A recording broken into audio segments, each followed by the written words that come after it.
So when last we left off, Jimmy Olsen and the Newsboy Legion had taken the Whiz Wagon and found the Mountain of Judgement and the Harrys.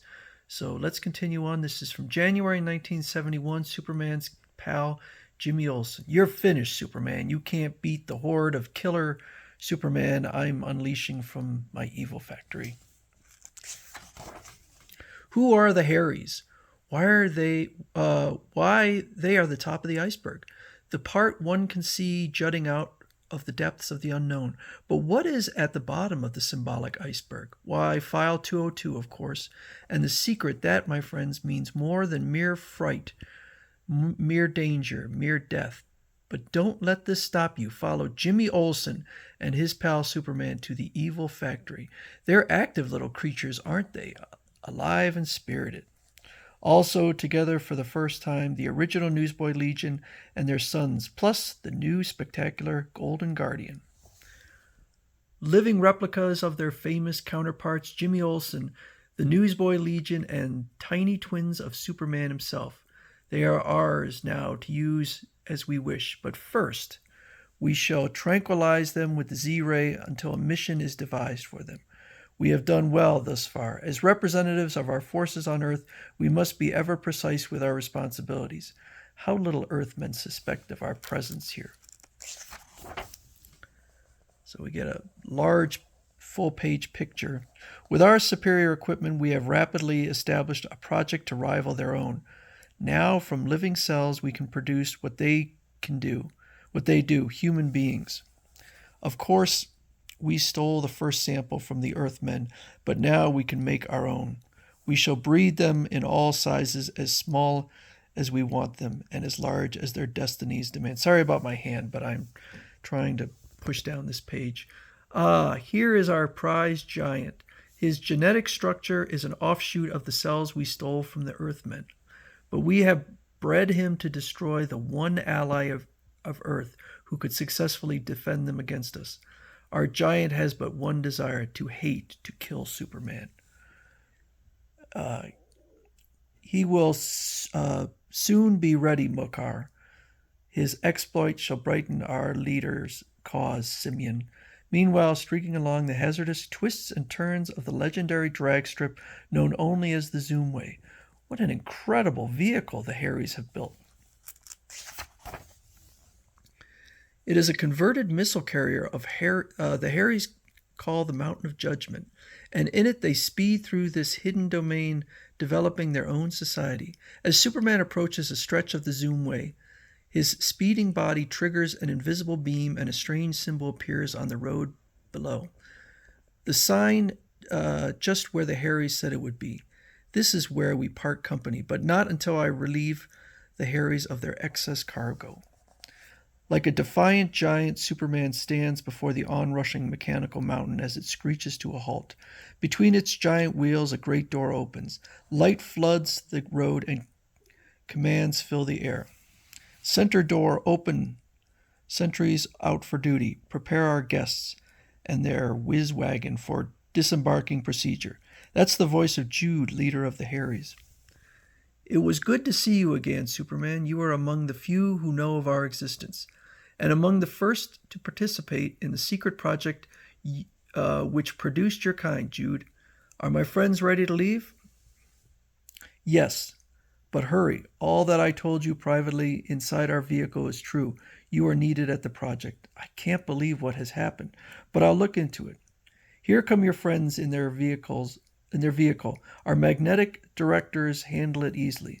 The boys are speechless. They can't get over your do-it-yourself technology.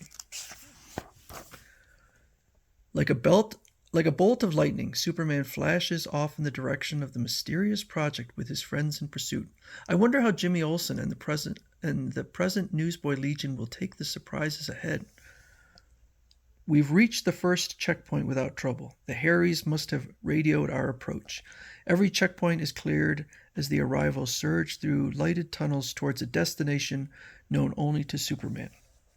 Here they come, multi-weapon guards to your posts. On the double, men. This project is now a trouble area. Yeah, problems could come from friend or foe.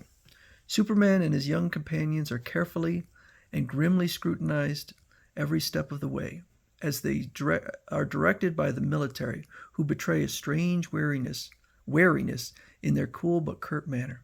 Walk to the end of this corridor and turn left to cell duplication and replica refining section, Superman. Keep all search systems checking visitors. If there is one negative register, take them into custody. So the trouble is in the replica section. Follow me, fellows. Wow, this place sure is uptight. If you boys read about the Manhattan Project, which produced the first atomic bomb, I must warn you that you are now part of something very similar. Even as the A-bomb began a new era for man, this project may begin a new history. Gosh, what next? Voice check. This is Superman. Check positive, proceed. I'm psyched up for anything. Let it happen.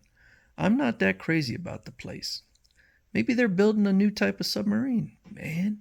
Suddenly there is a whir of a hidden mechanism and great steel doors open. Here come your first big surprise, my friends. And indeed it is, for facing the boys are originals not seen by the general public since the 1940s, but the Newsboy Legionnaires of today call each of them Dad. Hi, Scrapper. Surprise, Tommy. I'll claim big words if he doesn't pop his eyes. The cat's even got Gabby's tongue. Two of them look like Jack Kirby. Momentarily taken aback, the boys joyously rushed to greet their fathers. I'm here, Flippa-Dippa. Now take off that silly stuff. Okay, Dad. But you never know. This room may spring a leak. Gosh, Dad, fill me in, will you? Get my cool Red Baron bit pops. The Red Baron was camp even in my day, Gabby. This tops it, Superman. First the project, now this. I'm waiting for an explanation. Okay, well the others explain it to the boys. I'll show it to you. This project is a vast underground complex. The Harrys were grown and raised here. Did you say grown here? What do you mean? I mean the genetic code has been broken, Jimmy. The DNA molecule has given up its secret, the secret of life itself. What? You mean? I mean that human beings like yourself can now be produced from an individual cell, that the human gene can be manipulated and controlled to fit a desired pattern. I don't believe it. It's just too fantastic. What's more, the project can make replicas of any living man. Halt. We're clear, soldier. I'm certain you recognize one of us. I sure do. We Jimmy Olsens are a popular category in the duplication section. What's your life number, pal? Life number? Mine is 43. This is a rare moment for you, soldier. Meet Jimmy Olsen, number 1. Man, that's wild. What's your job number? Right now, he's doing a bit of investigating in the miniature replica files. Yeah, that's right. He's seeing you, 43. But how was it done, Superman? How did they duplicate me? From a tissue sample taken from you during your last medical examination at the Daily Planet dispensary. It was a simple, painless procedure carried out upon you and me and the Newsboy Legion. Seems a bit invasive. What you boys regard as medical routine created an abundant cell pool from which hundreds of your replicas sprang. Use the magno microscope and focus on those dots in the box below. Yes, I see them. They look like dust motes. But as you undergo intense enlargement, oh, good Lord. But as they go under, yes, they're real, Jimmy. They're you. And they are in shock. Some outside agency has rifled our replica section. So they're tiny little Jimmy Olsens with tiny little tidy whiteys. So I'm going to end it here, and we'll get to part 2 tomorrow.